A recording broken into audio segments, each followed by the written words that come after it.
السلام عليكم ورحمة الله وبركاته. إن الحمد لله نحمده ونستعينه ونستغفره ونعوذ بالله من شرور أنفسنا ومن سيئات أعمالنا. من يهده الله فلا مضل له ومن يضلل فلا هادي له.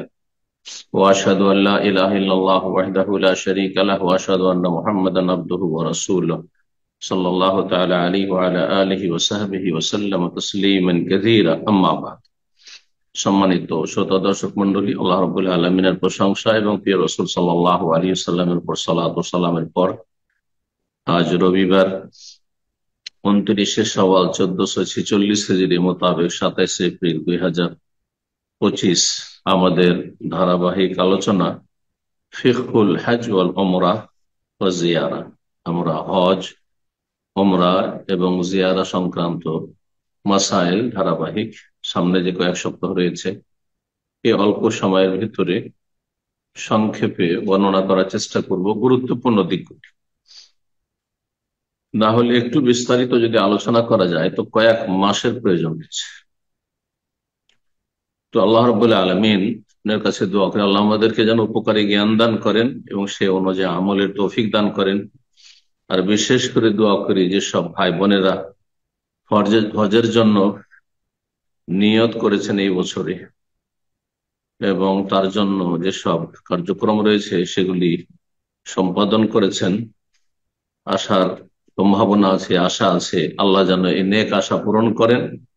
যারা ফরজ হজ আদায় করবেন তাদের ফরজ হজ আল্লাহ যেন কবুল করেন এবং সহি শুদ্ধ ইখলাস এবং সুন্নাহ ভিত্তিক আমলের হজ উমরা সম্পাদনের তৌফিক দান করেন।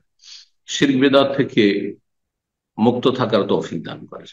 আজ সব ভাই বোনেরা হয়তো নফল হজ করবেন, আল্লাহ তাদের হজ কবুল করেন এবং আল্লাহ রাব্বুল আলামিন আমাদেরকে যেন বঞ্চিত না রাখেন।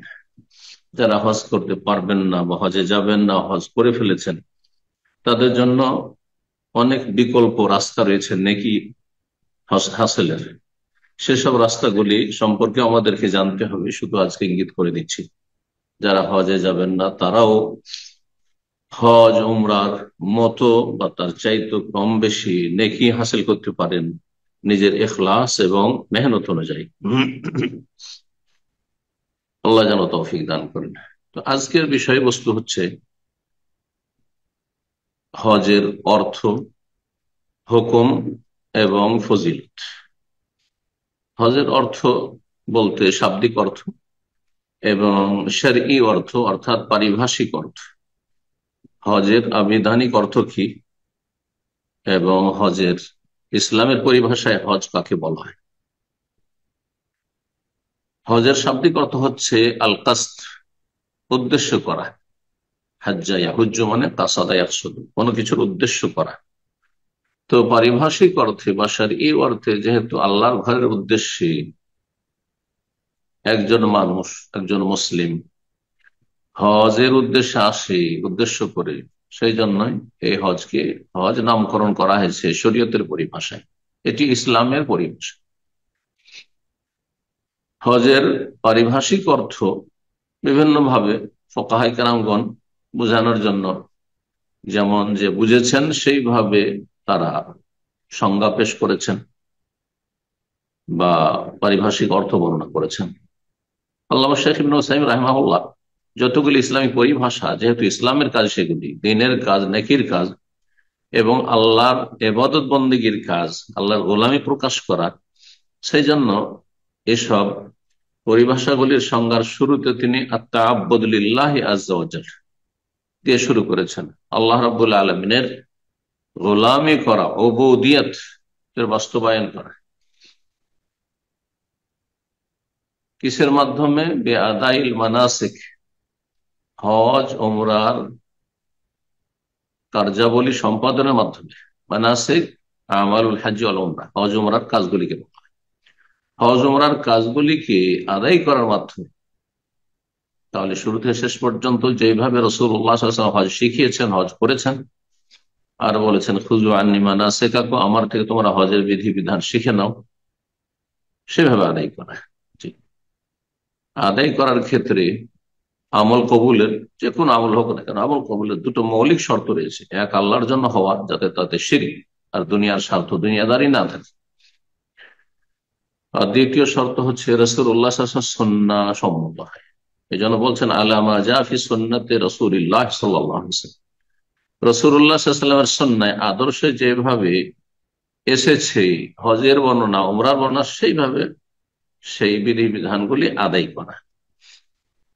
যে কোনো জায়গায় আদায় করা যাবে না, বলছে ফি মাকানিন মখসুসিন, যে কোনো সময় আদায় করা যাবে না, বলছে ফি জামানিন মখসুস, ফি মাকানিন মখসুস, বিশেষ বিশেষ জায়গায় গিয়ে আসতে হবে মসজিদে হারামে। তার আগে যারা মিকাতের বাইরে আছেন মিকাতে আসতে হবে, বা মিকাত বরাবর পৌঁছলে সেখান থেকে এহরাম করতে হবে, মানে নিয়ত করতে হবে। আপনি জমিনি পথে হন আর আকাশ পথে হন আর সাগর পথে হন, আর তারপরে বাইতুল্লাহ আসতে হবে, বিশেষ জায়গাগুলির মধ্যে বাইতুল্লাহ। আর যেতে হবে সাফা মারওয়ায়, আর যেতে হবে আপনার মেনাই, মুজদালিফাই, আরাফাই।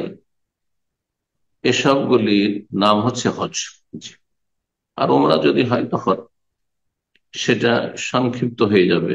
ওমরায় শুধুমাত্র আপনাকে আসতে হবে বিশেষ বিশেষ জায়গা বলতে মিকাত আসতে হবে, বা মিকাতের বরাবর আসতে হবে, এহরাম বাঁধতে হবে। তারপরে বাইতুল্লাহ তওয়াফ করতে হবে, তারপরে সাফা মারওয়া সাই করতে হবে। আর তারপরে যে কাজ রয়েছে চুল কাটা বা মুন্ডন করা।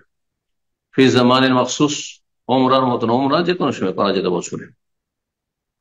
কিছু ফোকাহাদের মত, হানাফি ফোকাহাদের, যে এই হজের দিনগুলিতে ওমরা করা যাবে না, এটা ভুল ফতোয়া, এর কোনো দলিল নেই।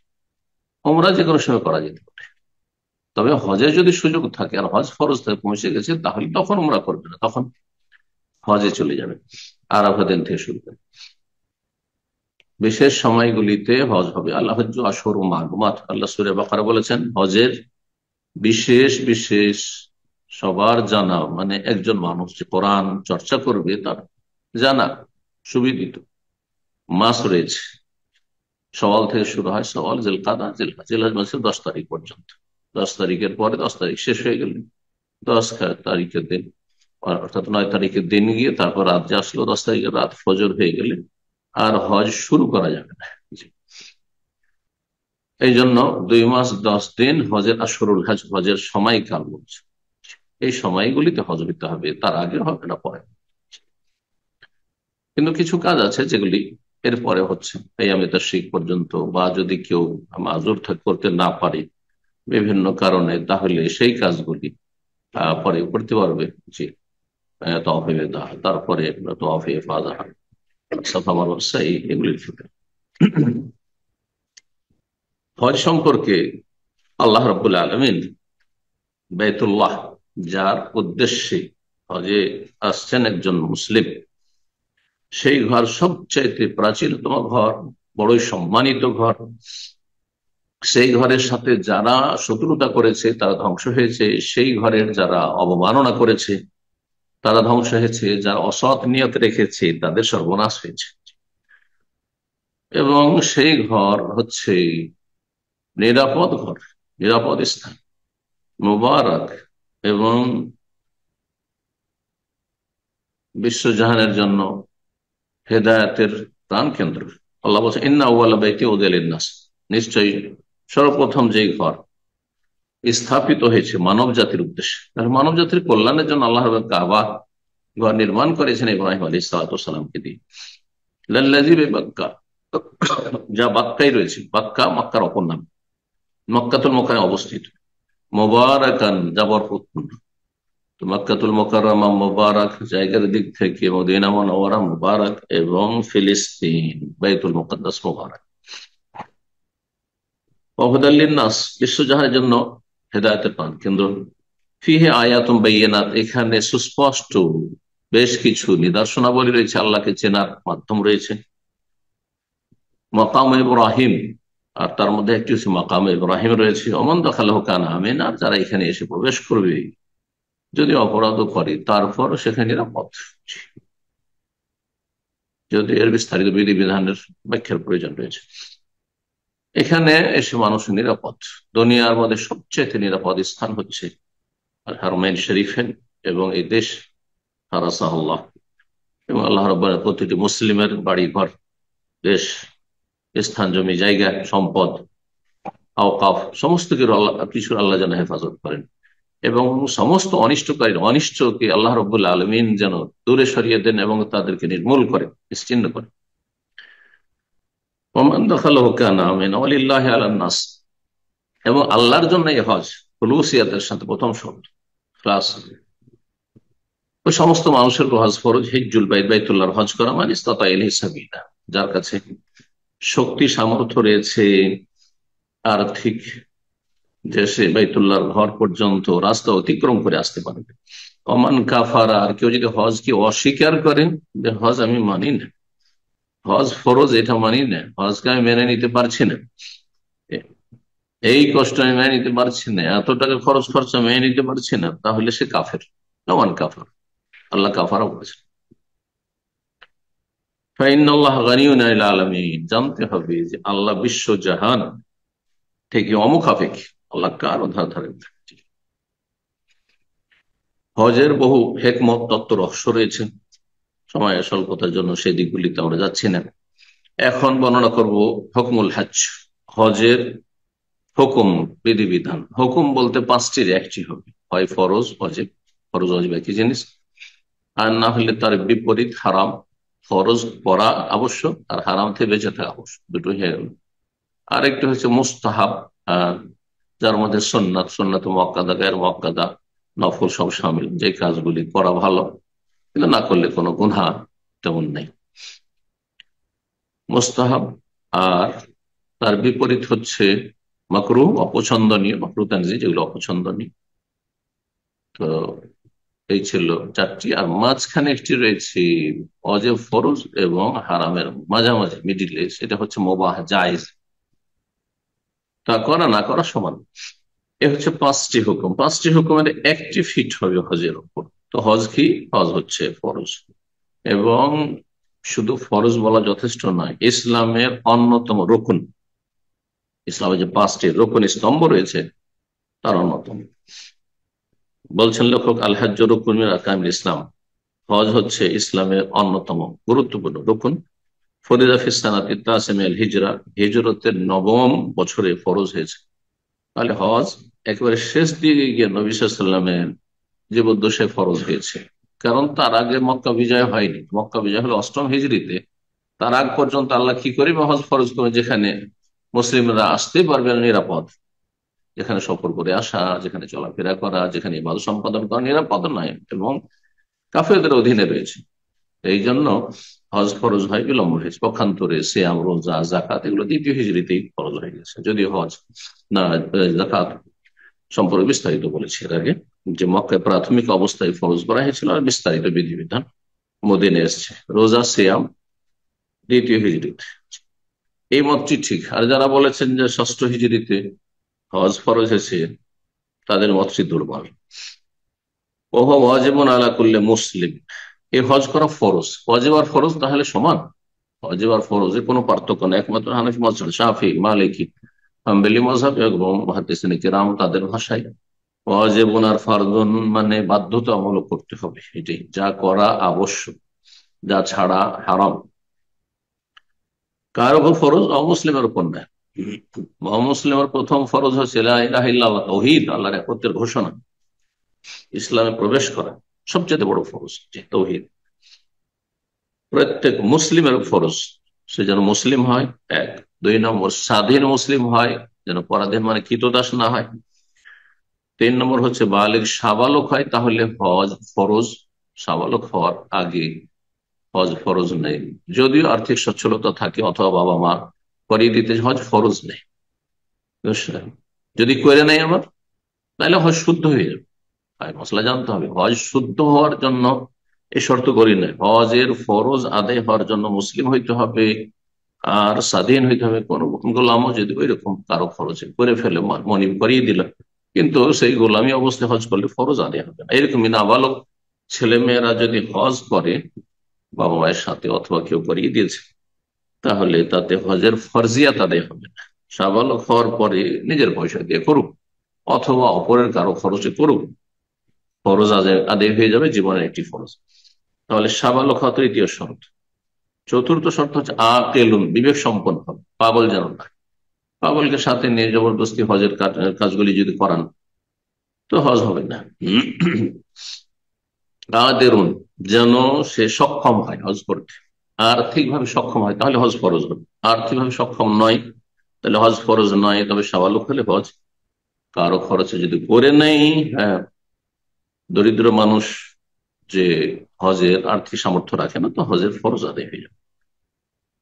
ফি অমরিহি মাররাতান আলাল ফরজ, জীবনে একবার হজ ফরজ। আচ্ছা, হজ ফরজ আলাদ তারাখি, মানে বিলম্ব করে করলেও চলবে, হজটা ফরজ হয়ে আছে কিন্তু লং টাইম আপনাকে দেওয়া আছে, জীবনে যে কোনো সময় করে নিতে পারেন, এটি কি ঠিক ফতুয়া? নাকি যেই বছরে আপনার টাকা পয়সা হয়ে গেছে হজে আসার জন্য, সেই বছরই আল ফোর, দ্রুত সাথে সাথে হজ আদায় করা? সঠিক মত হচ্ছে যে সাথে সাথে ওই বছরই হজ আদায় করা। এই ক্ষেত্রে ইমাম বলেছেন, আর সেটি হচ্ছে শক্তিশালী এমন যে কেউ যদি বিলম্ব করে, হজ ফরজ হয়ে গেছে ধরেন একজনের 15-20 বছর বয়সে, আর সেই ব্যক্তি আমাদের দেশীয় তরিকায় না, এখন তো বিয়ে শাদী করিনি, এখন তো অত ইসলামে পাবন্দি করতে পারি না, আচ্ছা ঠিক আছে বয়স হোক, আর তারপরে চাকরি করছে রিটায়ার হয়ে যায়, আর ব্যবসা করছে একটু এগিয়ে যায়, আর তারপরে ছেলে মেয়েদের বিয়ে শাদী সেরে দিয়া সব থেকে যখন ফিরে হয়ে, আমাদের দেশের এক শ্রেণীর মানুষের এত অজ্ঞতা আছে, বলছে আমার এদিকে ফরজ বাকি আছে, কেন যাবো আমি হজের ফরজ আদায়? লা হাওলা ওয়ালা কুওয়াতা ইল্লা বিল্লাহ। মানে এক ফরজ আর এক ফরজে বাধা, মেয়ের বিয়ে দিতে বাকি আছে, ছেলের বিয়ে দিতে বাকি আছে, সেজন্য বলছে আমার এই ফরজ বাকি আছে, তো আমি কেন যাবো হজের ফরজ আদায় করতে? এটি একেবারে ভুল কথা এবং ইসলাম বিরোধী কথা। আল্লাহ হেদায়েত দান করে দেবে এবং অজ্ঞতা দূর করে। সাথে সাথে হজ যদি না করে, বিলম্ব করে, করতে পারলো তো গুনাহগার। আয়াত শুনাইলাম সূরা আলে ইমরান আয়াত নম্বর 97, যে লম্বা আয়াতটি শুনাইলাম তাতে রয়েছে ওয়ালিল্লাহি আলান নাস হিজ্জুল বাইতি মান ইসতাতা ইলাইহি সাবিলা। হজের জন্য সামর্থ্য বলতে কি বোঝায়? হজ করতে সক্ষম শারীরিক দিক থেকে শুধু, না শারীরিক আর আপনার শারীরিক দিক থেকে, আর্থিক দিক থেকে, দুই দিক থেকে? এই বিষয়গুলি সম্পর্কে কয়েকটি অবস্থা লেখক বর্ণনা করেছেন। প্রথম অবস্থা বলছেন, মান কানা কাদিরান আল হজ বিমালিহি ওয়া বাদানিহি লাজিমাহুল হজ্জ বিনাফসিহি। যদি কোনো ব্যক্তি আর্থিক দিক থেকে এবং শারীরিক দিক থেকে হজ করতে সক্ষম হয়, শরীরও চলছে এবং আর্থিক সচ্ছলতা আছে, তাহলে নিজেই হজ করতে হবে, বদলি হজ মোটেই জায়েজ না, করলেও হবে না, করালেও হবে না, যেখানে শরীর আপনার সুস্থ। ওমান কানা কাদিরান বিমালিহি আজিজান বিবাদানি ওয়াজিব আলাইহি ইউনিব মান ইয়াহুজ্জু আনহু।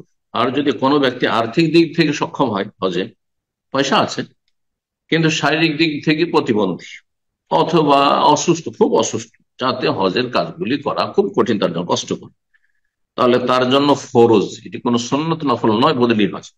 ফরজ হচ্ছে যে সেই ব্যক্তি কাউকে তার স্থলাভিষিক্ত বানাবে হজ করার জন্য, অর্থাৎ বদলি হজ করাবে। যারা বদলি হজ করবেন তারা দুনিয়ার রোজগার করব এই ধান্দা করে বেড়াবেন, আল্লাহ সন্তুষ্টির জন্য, মুসলিম ভাই বোনের উপকার করার জন্য করবেন। আর সেখানে কিছু পয়সা সে যদি অতিরিক্ত দিয়ে দেয় হজের খরচ খরচা ছাড়া, তাহলে নিতে কোনো দোষ নেই। কিন্তু নিছক দুনিয়ার গরজে আজকাল অধিকাংশ মানুষরা বদলি হজ করে বেড়াচ্ছে, যদি বেশি পয়সা না দেয়, কিছু নাই সে ভয়, তাহলে আমি কেন বদলি হজ করতে যাবো? এটা একটু নাকি পাবে না, কিছুই পাবে না, এরা বরং গুনাহগার হবে। এটি হচ্ছে দুনিয়ার জন্য আমল করা। আখেরাতের আমল, দিন ইসলামের নেকির আমল বলি যদি দুনিয়ার স্বার্থে কেউ করে, যে আমি নামাজ পড়ছি সুস্থ থাকার জন্য, কিন্তু কিছু পাবে না, ও জাহেল আসলে। অনেকে কিন্তু এই ভুলগুলি করে, আমি রোজা রাখছি সুস্থ থাকার জন্য, আমি দান খায়রাত করছি বালা মুসিবতে বেঁচে থাকার জন্য, আমি বদলি হজ করছি কিসের জন্য? আমার কিছু টাকা পয়সা ইনকাম হবে সেই জন্য, তাহলে কিছুই হবে না, বড় গুনাহগার হবে। শিরক এটি। আল আমাল দুনিয়া, দুনিয়ার জন্য কাজ করা, এই মর্মে কোরআন কারীমে আয়াত রয়েছে, কথা লম্বা হয়ে যাবে সেজন্য সেদিকে যাচ্ছি না। তাহলে দ্বিতীয় অবস্থায় হজ্জে বদল করাইতে হবে, শারীরিক দিক থেকে অক্ষম কিন্তু আর্থিক সচ্ছলতা আছে, তাহলে বদলি হচ্ছে। ওমান কানা কাদেরান বিবাদানিহি, আর কেউ যদি শারীরিক দিক থেকে সুস্থ সক্ষম হয়, শারীরিক সুস্থতা আছে কিন্তু আজিজান বিমালি, আর্থিক অভাব রয়েছে, আর্থিক দিক থেকে অসচ্ছল, লাম ইয়াজিব আলাইহিল হজ, হজ ফরজ নয়। তাহলে হজ মূলত আর্থিক এবং শারীরিক উভয় প্রকারের ইবাদত, কিন্তু মূল বিষয় হচ্ছে আর্থিক ইবাদত। অর্থ সম্পদ যদি থাকে হজের, আর শারীরিক যদি সুস্থতা নাও থাকে, তাহলে হজ ফরজ। তাহলে আসল হচ্ছে হজ হচ্ছে ইবাদতে মালি, কিন্তু তার সাথে প্লাস ইবাদতে বাদানি। শারীরিক দিক থেকে কেউ যদি সক্ষম হয় কিন্তু আর্থিক সচ্ছলতা না থাকে, হজ ফরজ নয়। কিন্তু কেউ যদি করিয়ে দেয় যে চলো তুমি হজ করেছো, বলে না হজ করিনি, চলো আমি হজ করিয়ে দিচ্ছি তোমাকে, আমার তো টাকা পয়সা নেই, আপনার টাকা নেই কেন হজ করতে পারেন আপনি, তাহলে আপনার ফরজ হজ আদায় হয়ে যাবে। জি। ওমান কানা আজিজান আনিল হজ বিমালিহি ওয়া বাদানিহি সাকাতা আনহুল হজ, আর কোন ব্যক্তি যদি আর্থিক আর শারীরিক দুই দিক থেকেই অক্ষম হয়, না শরীর চলছে না অর্থ আছে, কোনো কিছু নেই, তাহলে তার জন্য হজ নেই। ইসলামের যে 5টি স্তম্ভ, তার 3টি সাধারণ গরিব মুসলিমরা আদায় করলেই নাজাত পেয়ে যাবে।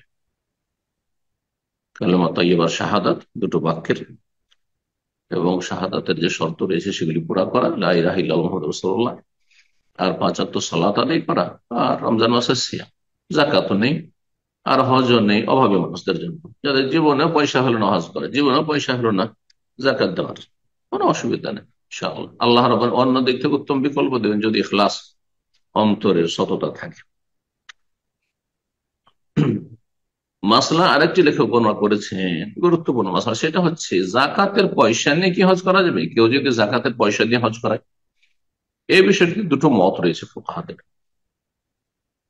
শাইখুল ইসলাম ইবনে তাইমিয়া রাহিমাহুল্লাহ এটিকে প্রাধান্য দিয়েছেন যে জাকাতের পয়সা নিয়ে হজ করা যাবে, আর এই মতটিকে শেখ লেখক যিনি রাহিমাহুল্লাহ তাআলা তিনি প্রাধান্য দিয়েছেন। তাই বলছে ওয়াজুজু লিমান লাইসা লাদাইহি মাল, কারো যদি ধন সম্পদ না থাকে, এই ইয়াখুযু মিনাজ যাকাত, আর কেউ যাকাত দিতে চায়, হ্যাঁ কিসের জন্য? ইয়াহুজ্জু বিহি, তার হজ করার জন্য, ফাল হাজ্জু মিন সাবিলিল্লাহ, তাআলা চলবে, হজ করে নেবে, কারণ হজ হচ্ছে ফি সাবিলিল্লাহর অন্তর্ভুক্ত। হজের সফর হচ্ছে ফি সাবিলিল্লাহর অন্তর্ভুক্ত তাদের কাছে। অন্যরা বলছেন না, চলবে না, যাকাতের পয়সা নিয়ে হজ করা যায় না। এই জন্য সতর্কতা অবলম্বন করে ভালো, কিন্তু মাসলায় সুযোগ আছে অভাবীদের জন্য, আল্লাহ কবুল করে, কিন্তু ইখলাসের সাথে করতে হবে। হজ ওমরার ফজিলত বলছিলাম, আলোচনা করবো এই মর্মে কয়েকটি হাদিস পেশ করি। আবু হুরায়রা রাদিয়াল্লাহু তাআলা আনহু বর্ণনা করছেন, তিনি বলেন যে সুইলা রাসূল আইয়ুল আমাল আফদাল, রাসূলুল্লাহ সাল্লাল্লাহু আলাইহি ওয়াসাল্লাম জিজ্ঞাসা করা হলো কোন আমল বেশি উৎকৃষ্ট? তাহলে ঈমানুন বিল্লাহি ওয়া রাসূলিহি, আল্লাহর প্রতি এবং রাসূলের প্রতি ঈমান সবচেয়ে বড়, তাওহীদ ঈমান সবচেয়ে বড় ইবাদত, আর অন্তরের ইবাদত, অঙ্গ প্রত্যঙ্গের ইবাদত, অর্থের ইবাদত, বাচনিক ইবাদতের চাইতে অনেক অনেক অনেক গুরুত্বপূর্ণ হচ্ছে আমালুল কুলুব, অন্তরের আমলগুলি। আর অন্তরের গুরুত্বপূর্ণ, সবচেয়ে গুরুত্বপূর্ণ আমল হচ্ছে ঈমানুন বিল্লাহি ওয়া রাসূলিহি, ঈমানিয়াত, যে ঈমানের 6টির উপর, আল্লাহর প্রতি ঈমান, রাসূল সাল্লাল্লাহু আলাইহি ওয়াসাল্লামের প্রতি ঈমান, এটি সবচেয়ে উৎকৃষ্ট আমল। তাহলে ঈমানকে আমল বলে আখ্যায়িত করেছেন, আর এটি হচ্ছে আহলে সুন্নাত ওয়াল জামাতের পথ, এই হাদিস তার দলিল। কিন্তু হানাফি মাযহাবে ঈমান আমল ভিন্ন জিনিস। ঈমান শুধু বিশ্বাস আর জবানের স্বীকৃতি না, আমল ঈমানের অন্তর্ভুক্ত নয়। বহু হাদিস ইমাম বুখারী রাহিমাহুল্লাহ নিয়ে এসে খণ্ডন করেছেন এই হানাফি আকীদার ক্ষেত্রে ভুল মতের। কিলা, তারপরে জিজ্ঞাসা করা হলো সুম্মা মাজা, তারপরে কি? জিহাদুন ফি সাবিল আল্লাহর রাস্তায় জিহাদ। সুম্মা কিলা, তারপরে জিজ্ঞাসা করা হলো সুম্মা মাজা, তারপরে কি? তার হজ্জুন মাবরুর, 3 নম্বরে সবচেয়ে উত্তম আমল হচ্ছে মকবুল হজ, যেই হজে গুনাহ হয়নি, যে হজে হারাম পয়সার সংমিশ্রণ নেই, যেই হজ সুন্নত মোতাবেক হয়, শিরক মুক্ত হয়, বেদাত মুক্ত হয়, যে হজ খুলুসের সাথে আদায় করা হয়, এগুলি হচ্ছে হজ্জে মাবরুরের শর্ত। এগুলো যদি থাকে তাহলে আল্লাহ হজ কবুল করবেন। এর বিপরীত যদি থাকে তো হজ কখনো কবুল হবেই না, আর কখনো আংশিক কবুল, শুধু ফরজটা হয়তো আদায়। দ্বিতীয় হাদিস হজের ফজিলত বা হজ ওমরার ফজিলত, রাসূলুল্লাহ সাল্লাল্লাহু আলাইহি ওয়াসাল্লাম থেকে আবু হুরায়রা রাদিয়াল্লাহু তাআলা শুনেছেন, বলছেন সামিতুন নবী সাল্লাল্লাহু আলাইহি ওয়াসাল্লাম, আমি নবী সাল্লাল্লাহু আলাইহি ওয়াসাল্লাম বলতে শুনেছি, মান হাজ্জা লিল্লাহ, কেউ যদি আল্লাহর জন্য হজ করে, আল্লাহর সন্তুষ্টির জন্য, ইখলাস ইহতিসাব ইমানের সাথে এবং নেকির আশায়, ফালাম ইয়ারফুস যৌনাচার করলো না, স্ত্রী থাকলো তার সাথে ইহরাম অবস্থায় কোন রকম কাছাকাছি হলো না, হ্যাঁ, আর কাম ভাব নিয়ে স্পর্শ করবে না, তাকাবেও না, ওয়াল্লাম ইয়াফসুক এবং কোন গুনহার কাজও করলো না, ফাসিকি কাজ মানে কোন গুনহা, আল্লাহ এবং রসুল নাফরমানি করলো না। কেন হজে এসে বিভিন্ন হারাম ধূমপান যারা করছে তারা ফাসিকি কাজ করছে। হজে এসে যারা আহ, আপনার বিভিন্ন রকম হারাম কাজ, ফজরে জামাতে উঠতে পারে না, আর মেয়ে নাই শুয়ে থাকে ফজরে জাগে না, আল্লাহর উপরে হেদায়েত দান করুন। হজে এসে যারা যে কোনো রকমের গুনাহ করে তাদের হজে কোনো ফায়দা হয় না। রাজা যদি ফাসিকি গুনাহ মুক্ত হজ হয়, যৌনাচার মুক্ত হজ হয় রাজা, তাহলে সে ফিরে আসবে হজ থেকে। সুবহানাল্লাহ, কত বড় সম্মান এবং কত বড় মর্যাদা। কায়াউমিন ওয়ালাদাতহু ওয়া কায়াউমে ওয়ালাদাতহু, ওই দিনের মতো যেদিন তার মা তাকে ভূমিষ্ঠ করেছিল, মায়ের পেটে যেদিন ভূমিষ্ঠ হয়েছিল সেই দিনের মতো নিষ্পাপ হয়ে ফিরে আসবে। আল্লাহ যেন আমাদের হজগুলি কবুল করে, আরো বেশি বেশি হজের তৌফিক দান করেন। যাদের ফরজ আদায় হয়নি তাদেরকে ফরজ আদায় তৌফিক দান করেন, এবং যাদের ফরজ আদায় হয়ে গেছে তাদেরকে আরো বেশি নফল আদায়ের তৌফিক দান করেন ইখলাসের সাথে। আবু হুরায়রা রাদিয়াল্লাহু তাআলা তৃতীয় হাদিস হজ ওয়ার ফজিলত সম্পর্কে বলছেন, রাসূলুল্লাহ সাল্লাল্লাহু আলাইহি ওয়াসাল্লাম, আল উমরাতু কাফফারাতুন লিমা বাইনাহুমা, একটি উমরা থেকে আরেক উমরা মাঝামাঝি যেসব গুনাহগুলি হয় এগুলি মোচনকারী হয়ে যায়, উমরাতে গুনাহ মোচন হয়। ওয়াল হজ্জুল মাবরুর, আর হজ যদি মকবুল হয়, হ্যাঁ, নেকি আর নেকি ওয়ালা হজ হয়, লাইসা লাহু জাযাউন ইল্লা জান্নাত, তাহলে তার প্রতিদান একমাত্র জান্নাত। সবচেয়ে বড় নিয়াম, সবচেয়ে বড় প্রতিদান।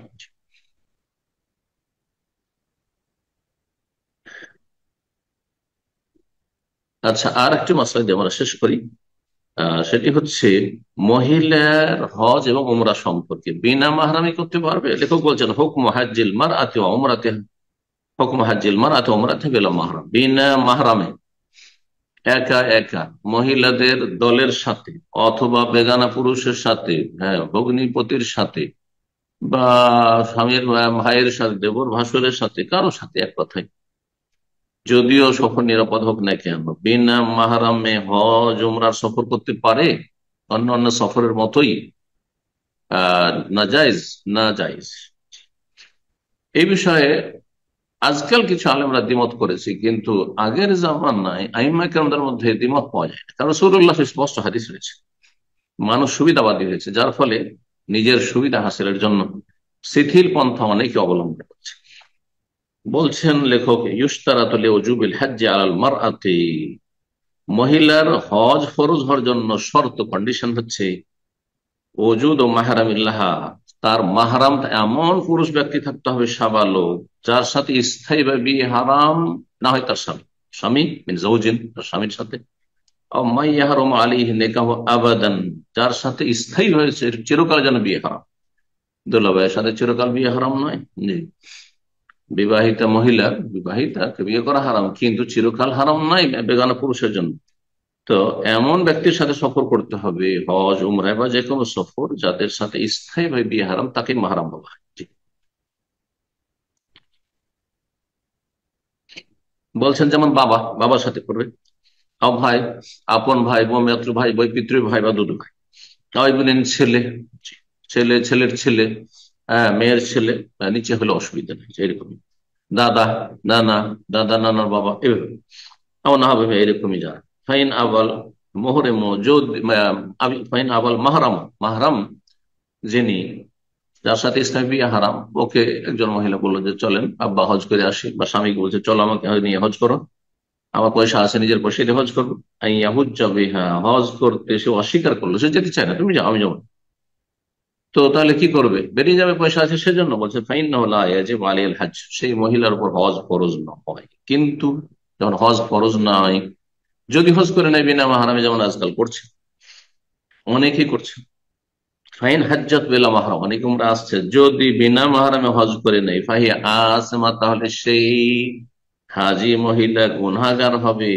কিন্তু হজ, হজ কি বাতিল হয়ে যাবে? না, হজ তার শুদ্ধ, কারণ হজ একটা দিক, আর একটা হচ্ছে তার সফর একটা দিক, তার সফর বিনা মাহরামে করা হারাম ছিল, সেই জন্য সে গুনাহগার।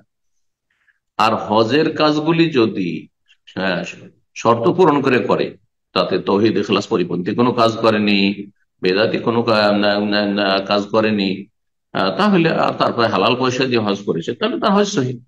তো এখানে অনেকেই না বোঝার কারণে বিনা মাহরামে যখন ওমরা এসছে, বিনা মাহরামে যখন হজ করতে এসছে, তখন তার হজ বাতিল ওমরা বাতিল। না, এগুলো বাড়াবাড়ি। ফতুয়ার ক্ষেত্রে বাড়াবাড়ি খুব বেশি আছে। কিসের কারণে? মানুষের এলম থাকার কারণে। দুটো দিক দেখতে হবে, দুটো দিক। হ্যাঁ, এনফেকাকুল জিহাতাইন শিক্ষের পরিভাষায় দুটো দিক আলাদা আলাদা না একই দিক? দিক আলাদা আলাদা।